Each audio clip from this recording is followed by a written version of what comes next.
He recibido con gran alegría la invitación de la Renovación Carismática de Lima para hablar sobre este tema, catolicismo y liberalismo.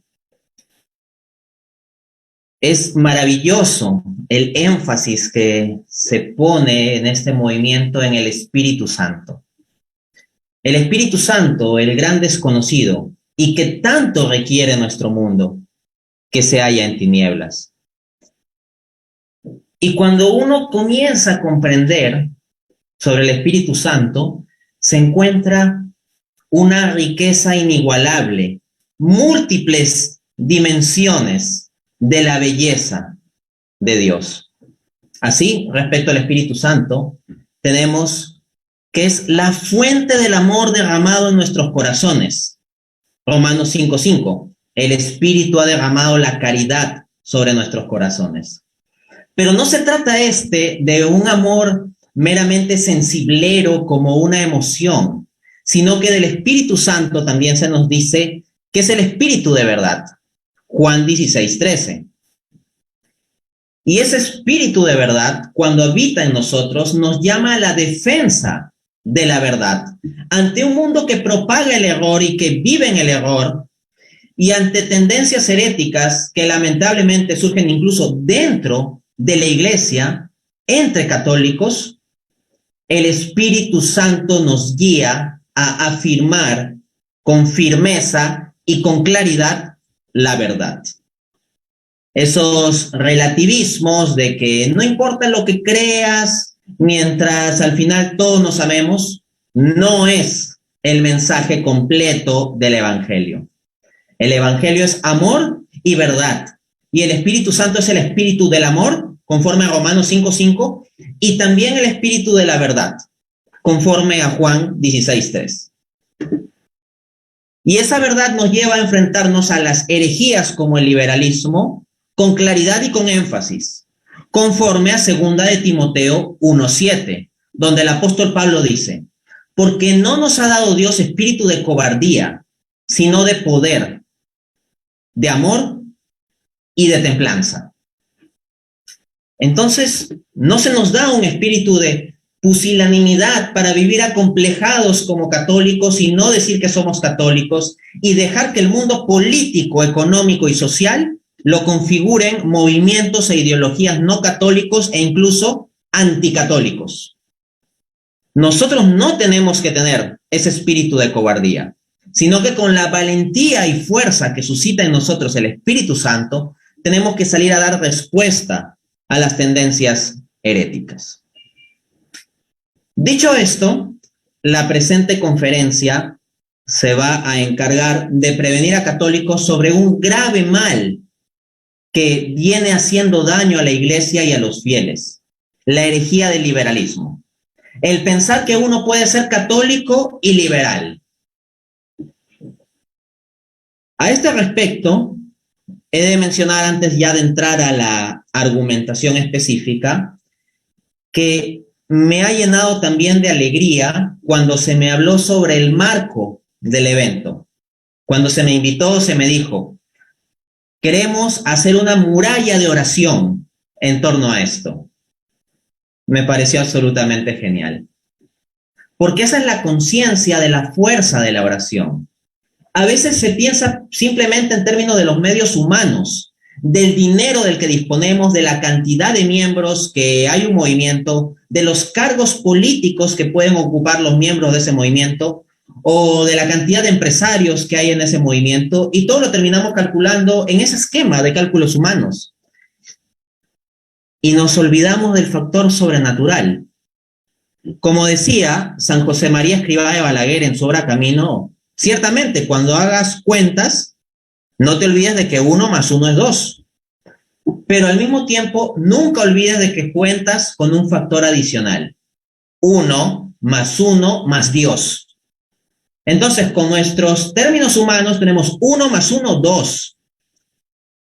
Pero cuando con la fuerza de la oración llamamos a la acción de Dios, contamos con un factor adicional que puede realmente hacer la diferencia. Entonces, esto que se me dijo de que se da un tema y se busca cubrir, proteger, reforzar espiritualmente ese tema con una muralla de oración, haciendo oración en torno a ese tema, es algo que realmente me ha fascinado y los animo a seguir así.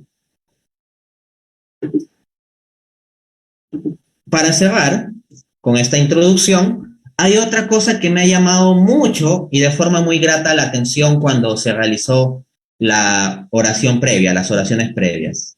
Hay un momento en la oración donde se dijo: toma posesión de todo, Señor. Como vamos a pasar a ver en esta conferencia, los liberales algo sustraen o algo buscan sustraer del señorío de Cristo.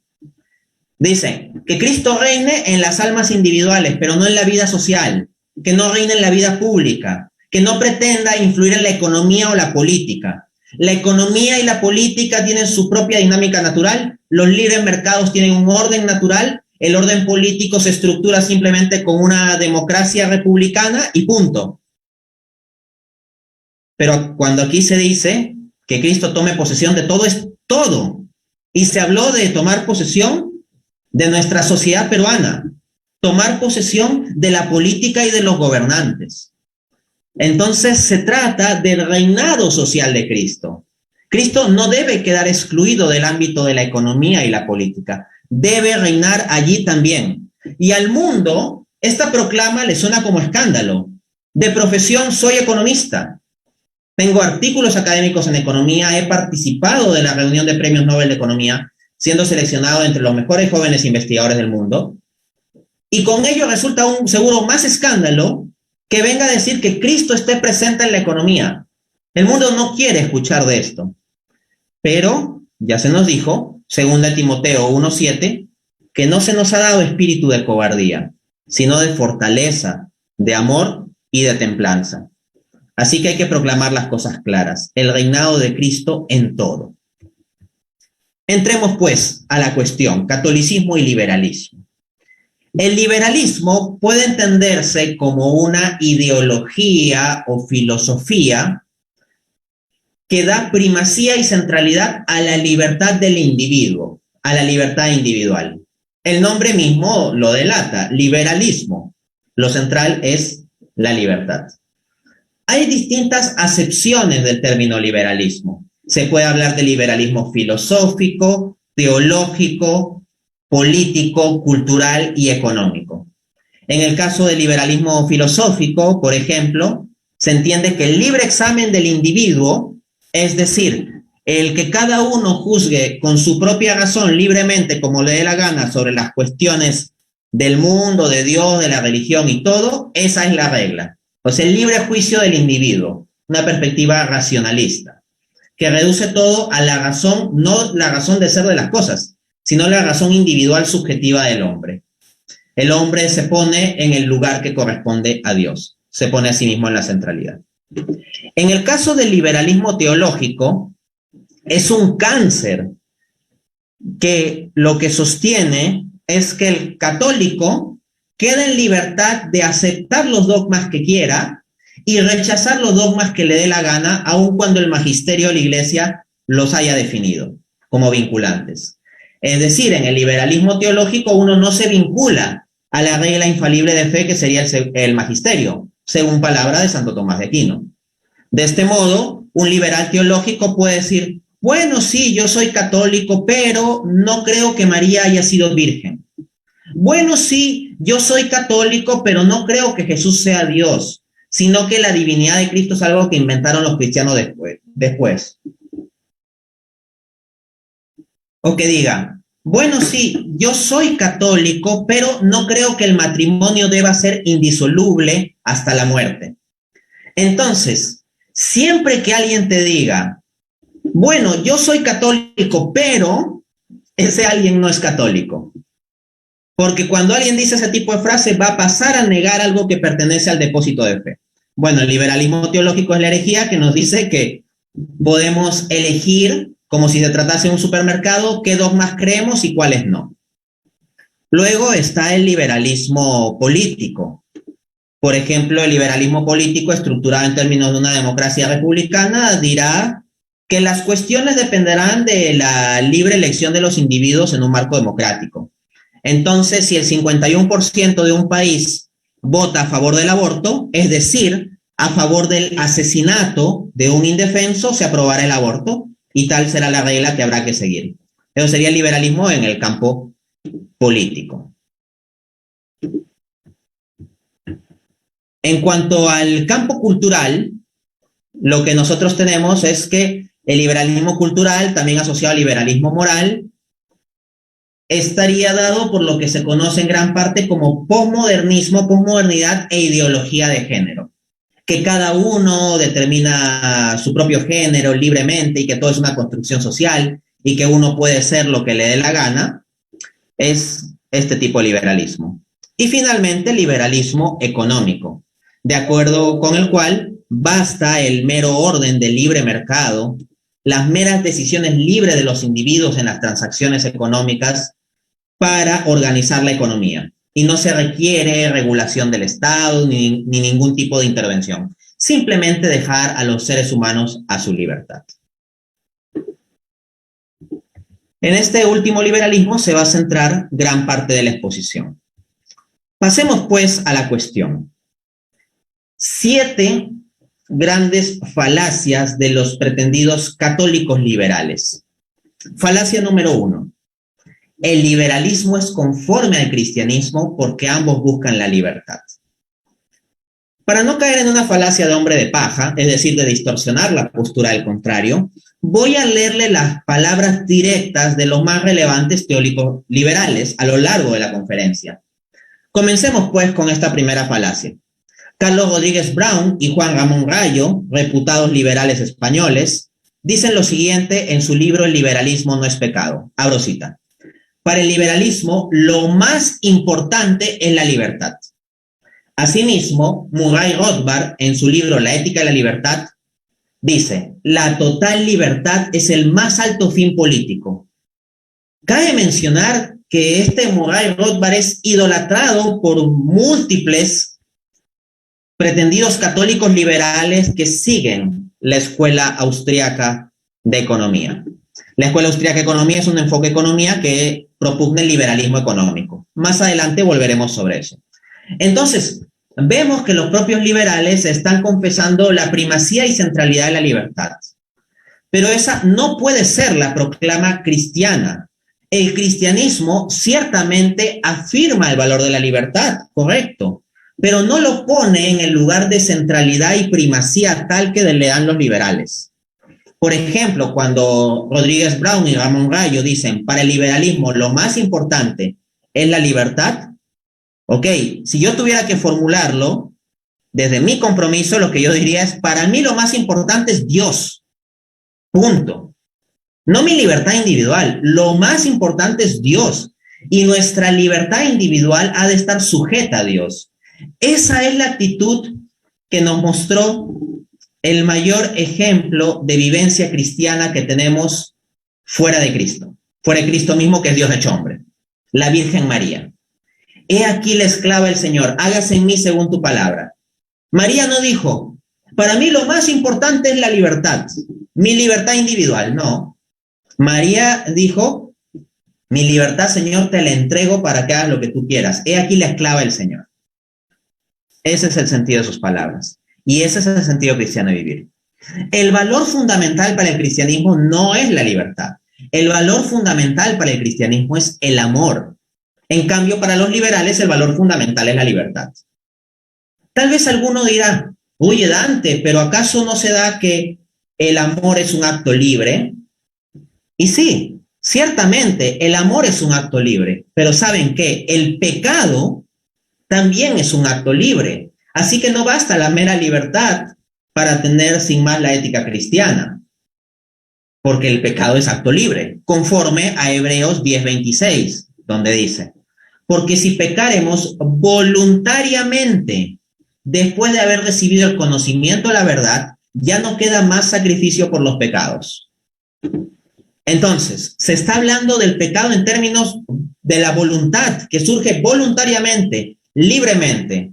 De este modo, dar centralidad y primacía a la libertad, a la mera libertad, sin hacer referencia al orden establecido por Cristo, lleva al problema de muchas veces validar situaciones pecaminosas en la economía, en la política, en la sociedad o en la cultura, como es lo que estamos viendo. Más bien Jesucristo dijo, Juan 8:32, y conoceréis la verdad, y la verdad os hará libres. Jesucristo no dijo que nosotros con nuestra mera libertad ya automáticamente estamos bien. No, lo que dice es que tendremos la auténtica libertad cuando vivamos conforme a la verdad. Entonces, esta se trata de una libertad sujeta a la verdad, sujeta a la regla de fe, y no el liberalismo teológico de querer escoger dogmas. Eso lo estoy diciendo, esta primera cuestión, con respecto al liberalismo en general. ¿Ok? Ya más adelante podemos entrar a distinguir tipos de liberalismo, porque hay algunos que se pretenden liberales económicos, pero no liberales en lo social o moral. Vamos a ver que también tienen sus inconsistencias. Avanzando, falacia número 2. La Iglesia solo ha condenado el liberalismo filosófico o teológico, no el económico. Hay algunos que dicen eso. Hoy en día, lamentablemente, de boca de varios católicos se escucha la proclama: bueno, yo soy liberal en lo económico y conservador en lo social. Esa frase es absurda, porque lo económico no es algo que tú puedas separar de lo social o lo moral. Todo fenómeno económico es necesariamente un fenómeno social. No puedes de forma consistente a fondo ser conservador en lo social y liberal en lo económico, porque hay determinadas transacciones económicas que te van a llevar a quiebre. Por ejemplo, pensemos en un libre mercado de drogas, un libre mercado de pornografía, un libre mercado de prostitución, un libre mercado de aborto. Si nos basamos en el principio liberal del mero libre mercado, no habría por qué restringir tales mercados. Pero el punto es que la conciencia moral cristiana, y si alguien se proclama conservador en lo social, nos llevaría a tener que contemplar la posibilidad de restricciones, regulaciones o eventualmente prohibiciones respecto de este tipo de mercados. Entonces, que uno diga, yo soy conservador en lo social, pero liberal en lo económico, necesariamente en algún punto va a llevar a inconsistencias en que la persona va a tener que decidir sobre si va a ser más conservador o más liberal. Ahora, aquellos católicos liberales que apelan a que la Iglesia solo ha condenado el liberalismo filosófico o teológico y no el liberalismo económico, en ocasiones realizan la argucia de apelar al numeral 2124 del Catecismo de la Iglesia Católica, donde leemos: el nombre de ateísmo abarca fenómenos muy diversos. Una forma frecuente del mismo es el materialismo práctico, que limita sus necesidades y sus ambiciones al espacio y al tiempo. El humanismo ateo considera falsamente que el hombre es el fin de sí mismo, el artífice y demiurgo único de su propia historia. Otra forma de ateísmo contemporáneo espera la liberación del hombre de una liberación económica y social, para que la religión, por su propia naturaleza, constituiría un obstáculo, porque al orientar la esperanza del hombre hacia una vida futura ilusoria, lo apartaría de la construcción de la ciudad terrena. Fin de cita. Entonces hay católicos liberales que toman este numeral del catecismo y dicen: no, mire, el liberalismo que se está cuestionando en torno a la liberación económica es aquel que es ateo, porque el texto dice ateísmo contemporáneo. Pero cualquier persona que tenga un mínimo de cultura se da cuenta que es absolutamente obvio que acá el catecismo no está haciendo referencia al liberalismo económico, está haciendo referencia al marxismo.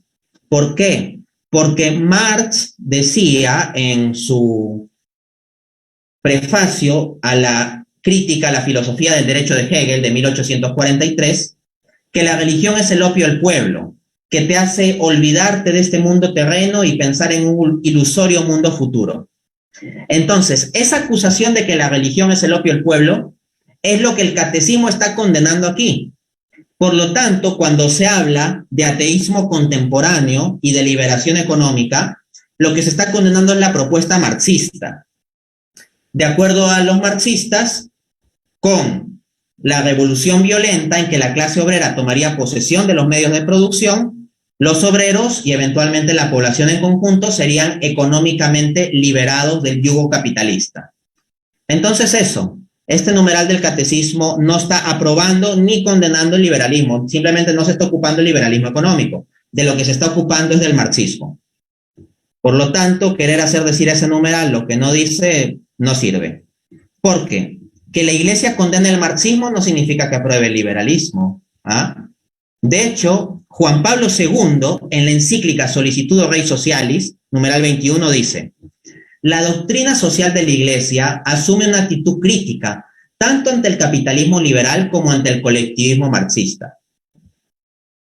Por lo tanto, un buen católico que sigue el magisterio de la Iglesia, en lugar de su desbocada propia libertad individual o su ignorancia, no puede estar votando por opciones políticas o propuestas económicas que sean marxistas o liberales. Aquellos que confían la solución del problema económico-social puramente a un Estado marxista o al mero libre mercado liberal, están ofreciéndonos algo que no podemos aceptar como católicos, que es contrario a nuestra doctrina social. Un católico no puede votar por tal tipo de partidos o opciones. Pues bien, el liberalismo está condenado en diversos grados.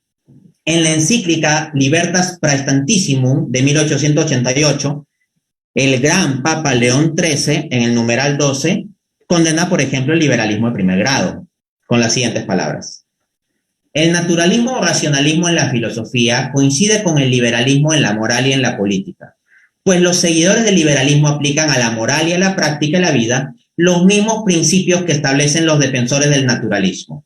Ahora bien, el principio fundamental de todo el racionalismo es la soberanía de la razón humana, que negando la obediencia debida a la divina y eterna razón y declarándose a sí misma independiente, se convierte en sumo principio, fuente exclusiva y juez único de la verdad.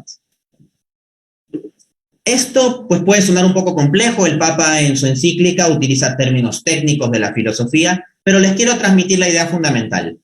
El liberalismo de primer grado es el liberalismo filosófico-teológico, aquel en que caen los pretendidos católicos que con su razón individual rechazan lo que dice el magisterio y pretenden seguir siendo católicos.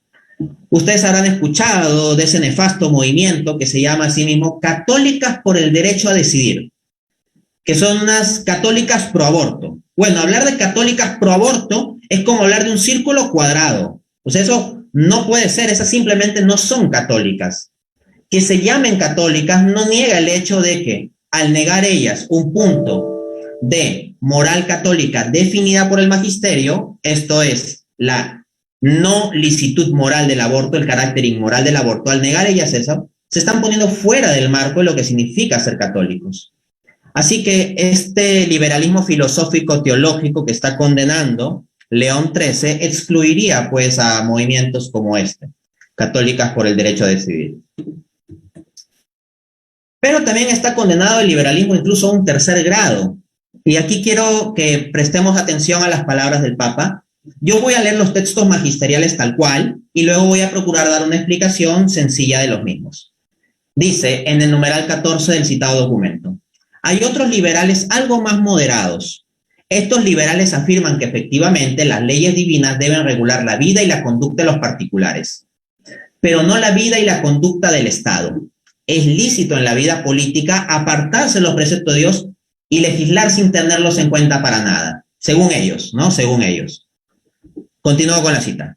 Es fácil de comprender el absurdo error de estas afirmaciones, dice el Papa. Es la misma naturaleza la que exige a voces que la sociedad proporcione a los ciudadanos medios abundantes y facilidades para vivir virtuosamente, es decir, según las leyes de Dios, ya que Dios es el principio de toda virtud y toda justicia.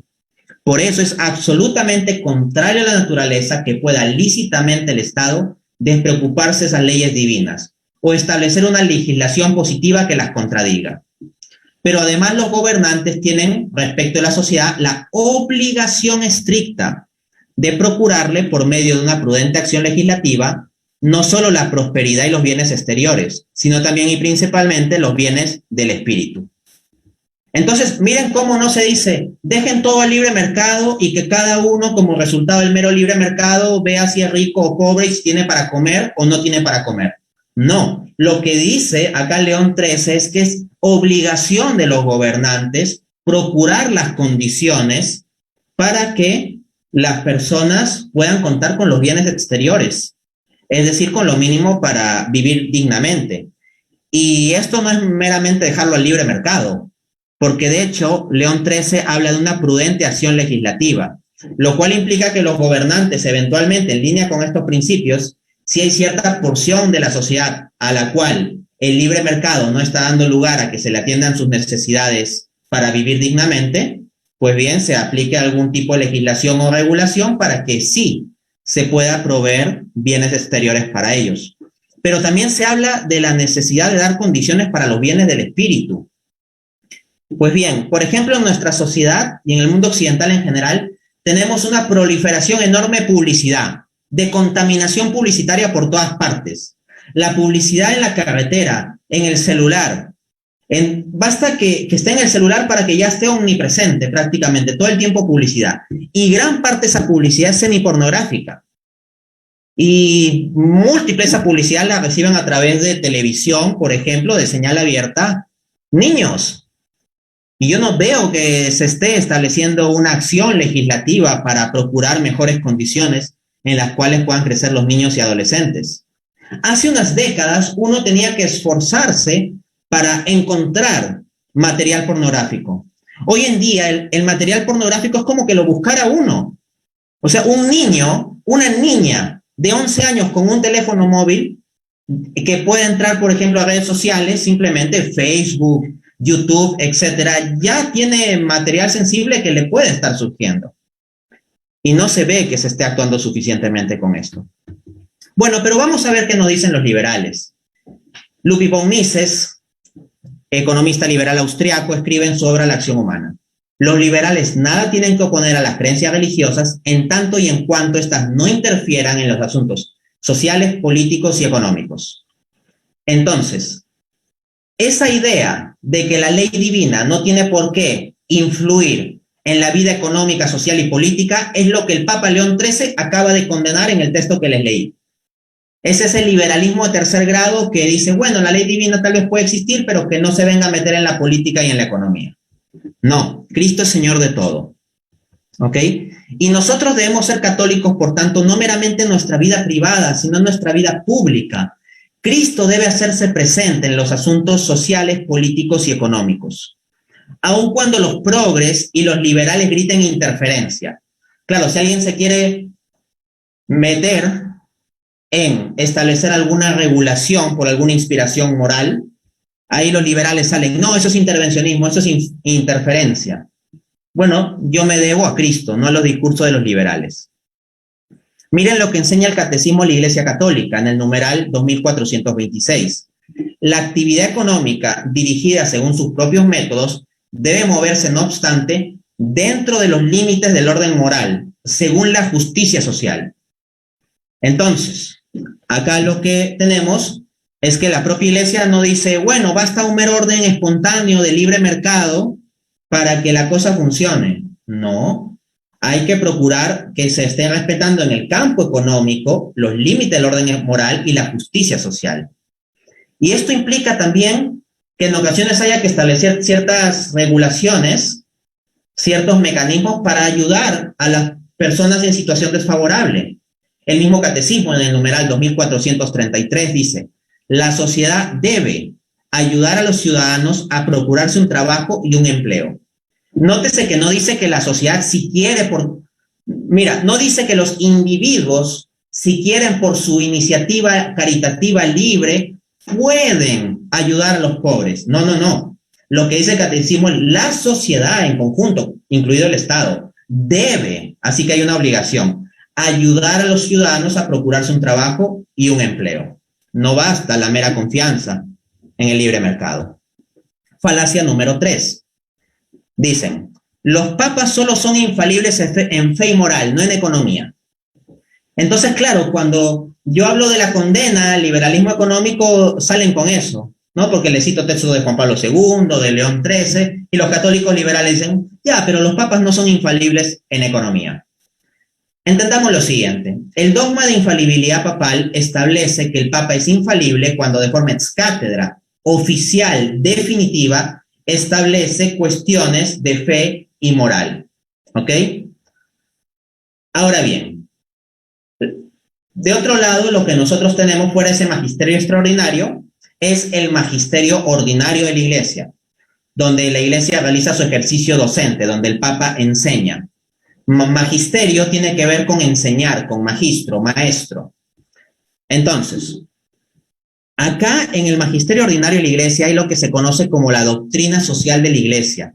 Y la doctrina social de la Iglesia no es un corpus sobre la economía en cuanto a fenómeno técnico. La doctrina social de la Iglesia no se encarga de proposiciones como decir el Bitcoin subirá 16%, o es más rentable invertir en biotecnología que en automóviles, o cuánto va a ser el tipo de cambio, cosas por el estilo. No. La doctrina social de la Iglesia, y escúchame esto con atención, es el juicio moral de la Iglesia sobre el fenómeno económico. Entonces, cuando yo apelo a estos escritos de los papas, a las encíclicas, no se trata de escritos de los papas de la economía como fenómeno técnico. No están opinando ellos como economistas, sino es los papas dando su juicio moral sobre la economía. Y en el juicio moral que han dado sobre la economía, los papas han condenado el liberalismo económico.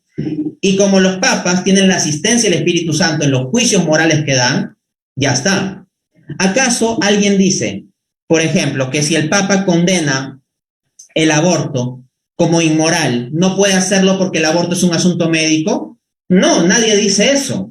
Al menos nadie que se pretenda un buen católico. Gente ignorante fuera de la fe católica puede decir eso, pero propiamente un católico no va a decir tal cosa. Porque lo que entendemos es que el aborto, por más de que tú lo puedas conceptuar de forma médica, tiene una dimensión moral. Igualmente, las transacciones de mercado, en el libre mercado, por más de que tú los puedas conceptuar de forma económica, no se reducen a un asunto técnico, sino que tienen una dimensión moral. Y estas encíclicas, en donde los papas condenan el liberalismo también económico, son parte de la enseñanza que debemos atender, conforme a lo que dice Pío XII en Humani Generis, numeral 14. Dice, no puede afirmarse que las enseñanzas de las encíclicas no exijan de por sí nuestro asentimiento, poniendo el pretexto que los sumos pontífices no ejercen en ella el poder supremo de su magisterio, pues son enseñanzas del magisterio ordinario. Entonces, esos pretendidos católicos liberales que vienen a desdeñar las citas que yo hago de documentos magisteriales, están directamente refutados en tal alegación que hacen por estas palabras de Pío XII. Asimismo, vamos a pasar a la falacia número 4. Por unos pocos empresarios que se portan mal, no se puede pretender eliminar la libertad de todos los empresarios controlando su actividad, alegan algunos liberales. Pues bien, hay que decir que esto es una falacia blancomóvil. Yo en ningún momento planteo que se deba controlar toda la actividad empresarial. Simplemente digo que se deben establecer ciertas restricciones en algunos casos. Ni siquiera hablo de prohibiciones sistemáticas.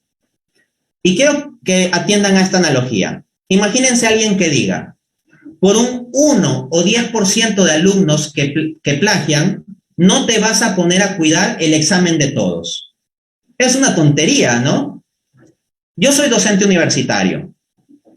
A ver, ahora bien, todos los alumnos, cuando yo tomo examen, ¿copian? ¿Todos hacen plagio? No. Puede ser que los que hacen plagio sean un 1 o 10%. Ahora bien, ¿qué es lo que yo como profesor debo hacer? Cuidar el examen.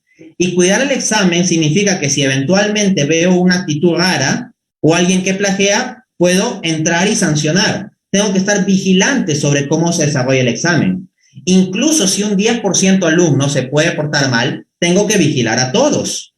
De hecho, precisamente por vigilar a todos, en gran parte, varios que podrían plagiar simplemente no lo harán porque saben que estoy vigilando. ¿Significa eso que yo controlo el 100% del desarrollo del examen? No, cada alumno opera libremente en ver cómo responde al examen y cómo lo desarrolla. Pero sí significa que yo debo supervisar y eventualmente actuar, regular y sancionar. Pues bien, de forma análoga, el Estado debe supervisar la actividad económica y tiene la potestad de intervenir en aquellas situaciones en que se rompe el orden moral o la justicia social.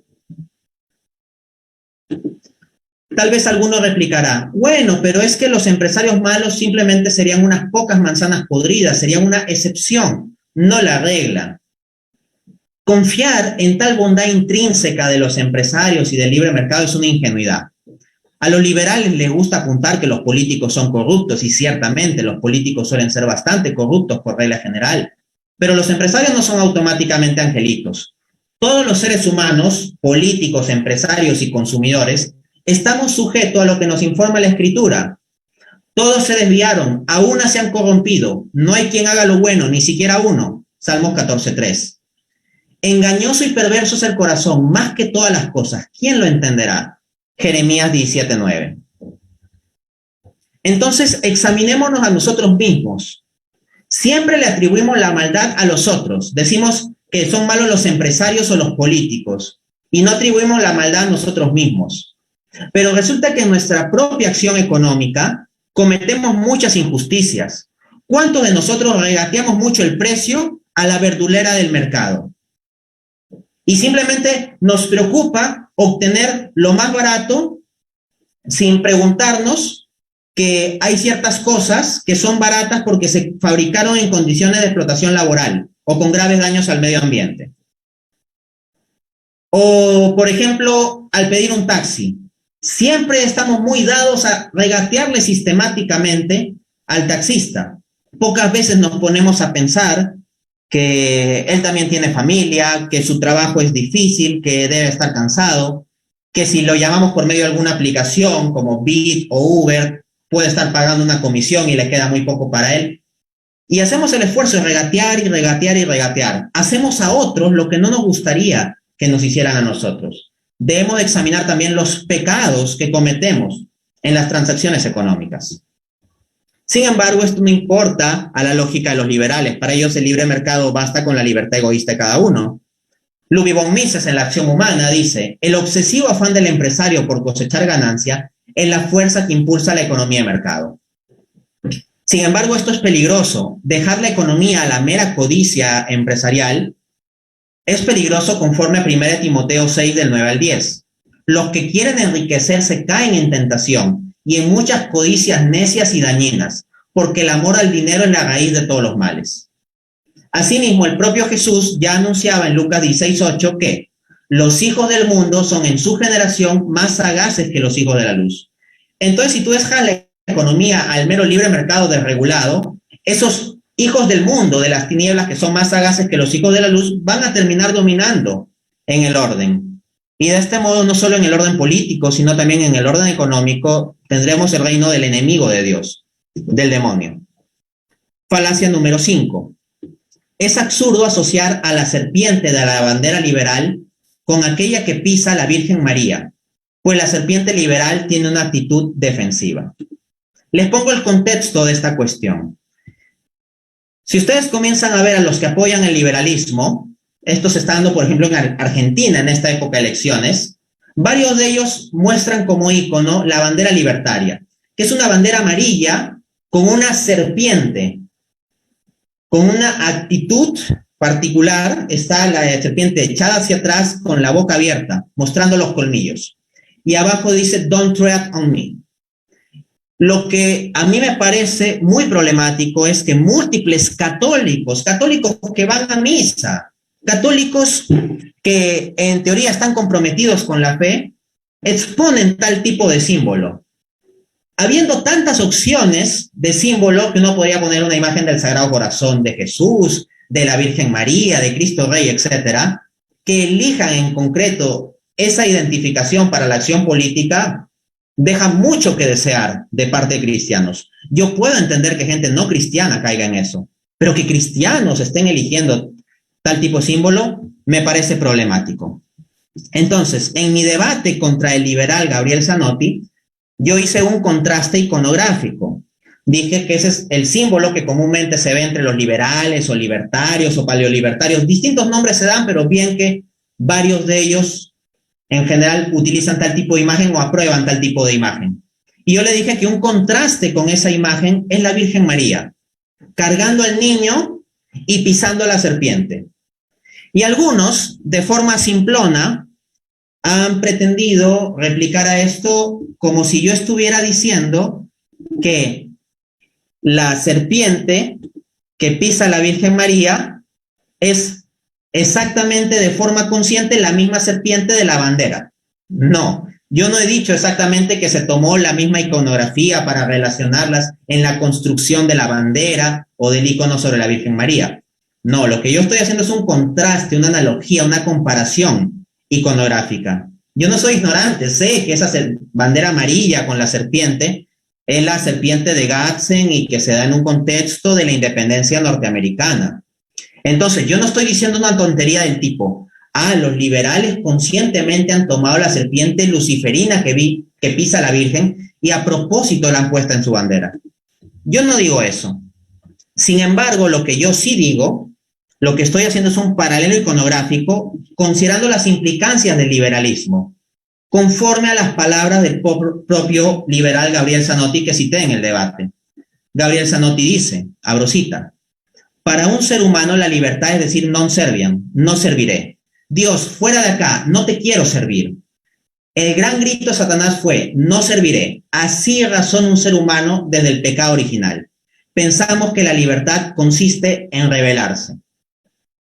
Entonces, el propio liberal Gabriel Zanotti reconoce que la forma en que sin Dios el ser humano naturalmente entiende la libertad en su situación caída es como una libertad que no quiere servir a Dios, que no quiere someterse a Dios. Luego también dirá que el hombre regenerado por la gracia buscará servir a Cristo y vivir conforme a Cristo y todo eso. Pero los liberales, incluido el mismo, no dicen que para participar del libre mercado todas las personas tengan que estar en estado de gracia. Simplemente sostienen que independientemente si estamos en estado de gracia o no, el libre mercado funcionará como un orden espontáneo. Pero nótense cuán diferente es la actitud de María, que dice, he aquí la esclava del Señor, hágase en mí según tu palabra. El liberalismo luciferino dice, no serviam, no serviré. Y María, he aquí la esclava del Señor. Ahora, entonces me dicen, pero tu paralelo no tiene sentido porque la serpiente no es meramente una serpiente, sino que está en una actitud defensiva. Entonces, esta serpiente de la bandera liberal no es agresiva. Eso no es correcto. Si ustedes ven la bandera que promocionan los liberales, y como digo, ahora en las elecciones en Argentina, lamentablemente, muchos católicos están comulgando con el liberalismo, la serpiente de la bandera no es meramente defensiva en contraste a agresiva, no. Está en una actitud de agredir inmediatamente a cualquiera que interfiera con ella. La serpiente está recogida sobre sí en la bandera, mostrando los colmillos, y esa posición de la serpiente es que si apenas le haces alguito, te va a atacar. Es decir, está preparada para el ataque. No es un dibujo neutro. La frase de la bandera liberal, don't threaten me, no me amenaces o no te metas conmigo, que se podría traducir, denota esto. La posición de la serpiente echada hacia atrás y lista para atacar sería el equivalente humano a alguien así. Que alguien así, con el puño dispuesto a romperle la nariz al que se acerque, no le esté rompiendo la nariz a alguien en este momento, no significa que tal actitud no sea agresiva. Esta es una actitud agresiva, el tener el puño así, aun cuando no se está agrediendo a nadie en ese momento. Es una disposición a la agresión. Entonces, bajo la lógica de los liberales, pues ellos no quieren que el magisterio de la Iglesia Católica y de los papas dictamine estas cuestiones de juicio moral sobre la economía, ni sobre la doctrina, en el caso de los liberales teológicos. Entonces, miren esta cuestión y ya con esto cierro, con esta reflexión. ¿Qué actitud tienes tú como católico en tu casa, en el trabajo, en tus transacciones económicas? ¿Tienes la actitud de servicio de María o tienes la actitud de si te metes conmigo te ataco, de la serpiente de la bandera liberal? ¿Cuál es tu actitud? ¿Cuál es la actitud cristiana? ¿Dices, viva la libertad cristiana que busca amar y servir? ¿O más bien dices, viva la libertad liberal que puede amar o no amar, servir o no servir, siendo que la única condición que busca la libertad liberal es que no se interfiera con ella. En resumen, la actitud del liberalismo es la actitud del adolescente rebelde que dice, mamá, no te metas en mi vida. El liberal teológico le dice a la madre iglesia, que es el magisterio, mamá, no te metas en mi vida, yo creo lo que me dé la gana. Así las católicas por el derecho a decidir, ellas pues quieren propugnar el aborto y no les importa lo que diga el magisterio de la iglesia. O los liberales económicos. O sea, ellos quieren simplemente desdeñar el magisterio de León XIII y de Juan Pablo II y de Benedicto XVI y de Pío X y de Pío XI con respecto a la condena al liberalismo económico. Ellos dicen, no, ese asunto es opinable, ahí esos papas se equivocaron, no tenemos por qué necesariamente obedecer a las encíclicas, el papa solo es infalible ex cátedra y simplemente lo obedezco en lo ex cátedra, en lo demás pues es opinable, pese a que el numeral 892 del catecismo nos pide también nuestro sentimiento al magisterio ordinario. Entonces, detrás del error filosófico que implica el liberalismo, hay una enfermedad espiritual. Esta enfermedad espiritual debe ser sanada con la gracia de Cristo por el poder del Espíritu Santo. Muchas gracias.